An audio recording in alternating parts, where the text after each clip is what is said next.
Hey Rebel Rouser, I'm Alan Voivod, and this is Star Wars 7x7.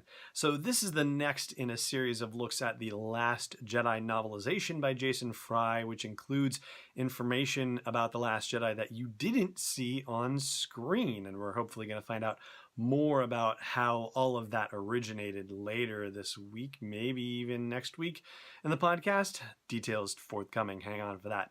But today we're going to be talking about the evacuation of the Resistance from Dakar and their narrow escape, and the new details we learn about that evacuation thanks to the Last Jedi novelization. As far as the Resistance ground forces go, we spend a lot more time with them in the novelization than we do in the movie, and specifically we spend a lot more time with Lieutenant Connix, who of course is played by Billie Lourd, that would be Carrie Fisher's daughter. She has to make a number of snap decisions about what they are and are not going to be able to evacuate once the First Order shows up, because that severely cuts down the amount of time that they have to get stuff off the surface. Ultimately, she decides that she's got to prioritize the fuel supply because the ships that answered the distress call from the Resistance and came to Dakar arrived low on fuel, so she prioritizes draining as much of their fuel supply depot as possible, but the tanks, the siphoning takes a while to do, so they need some time to pull it off. They decide not to get computers and other equipment off, which turns out to be an okay decision because the First Order utterly obliterates the base. They don't send slicers down to try to extract information from those computers, so it's okay, and that's probably because General Hux thinks, we don't need it because we're about to just wipe out the Resistance entirely. And more about General Hux's strategy for this whole engagement in a moment. But in the meantime, because the Resistance ground forces need a distraction, they need something to stall for a little more time, that's where Poe gets his very bad idea to go out and call to General Hux. And if you didn't hear it in the movie, it's definitely a lot more prominent in the audio novelization, and it's, I'm sure, very apparent in the book as well, because it'll just say Hugs when he's calling for General Hux, not General Hux.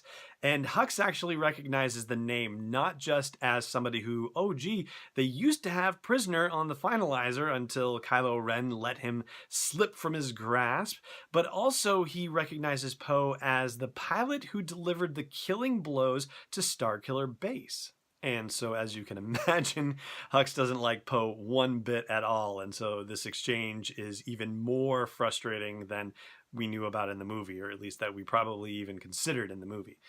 Now, Poe's Starfighter had been damaged in the Starkiller Base engagement, and specifically there were problems with the fire control linkages, which gives a nice little explanation and extra background detail about why things went awry during The Last Jedi with his fire control, and why we had that extended sequence where BB-8 is having to fix it, which gets comical in the novelization because there is a lot of detail provided about all the alerts and system problems that are being reported by Black One's computers that BB-8 has to dismiss and deal with, and he's trying to do all this while trying to fix the main problem, which is with the fire control. But there are so many other bizarre computer alerts that Black One is throwing at it that it has to deal with those calculations as well. So a small little bit of drama that's happening within the larger drama for BB-8. Now, going back to the First Order, Hux had specifically ordered everyone not to deploy their TIE fighters, and the reason why was because he wanted to stage this dramatic destruction of the base with the orbital cannons from the Dreadnought. And Captain Kennedy, who's over on the Dreadnought, is not happy about this whole thing. He actually has the TIE fighters prepped for launch. Somebody starts to give him a little guff about that, one of his inferiors, not superiors, obviously. And he says, there's a difference between launching and prepping for launching. And he's not happy with Hux's strategy, thinks that it's utter and complete ridiculousness. Meanwhile, over on the Radis, that is something that Admiral Ackbar is going, okay, yeah, this is a typical General Hux move. All of the younger officers don't quite get it, and they're arguing about why he hasn't launched TIE fighters. Ackbar, who thinks of the other junior officers as fry, as in like little tiny babies, knows that they're not considering Hux's personality as part of this whole situation, and that the reason why Hux isn't doing it is because he wants to create this big show about the might of the First Order and is not engaging in proper military strategy. Instead, he's trying to do something a little bit more political, if you will, much to his detriment.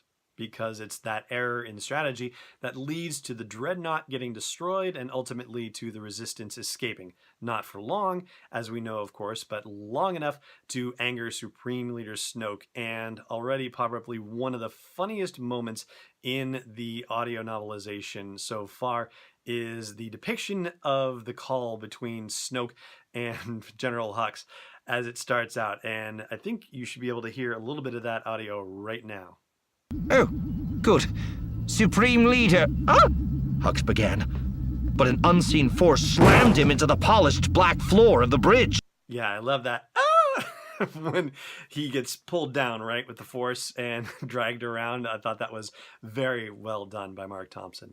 And I'm going to have a few more comments about the audio and a couple more little notes about this first part of the Last Jedi novelization after the break on the audio version of the podcast. So if you have not checked that out yet, please head over to sw7x7.com/iTunes or wherever you like to listen to podcasts for that bonus material. But as far as this video goes, well, that's the meat of the episode for you today. So it just remains for me to say thank you so much for watching, as always, and may the Force be with you wherever in the world you may be.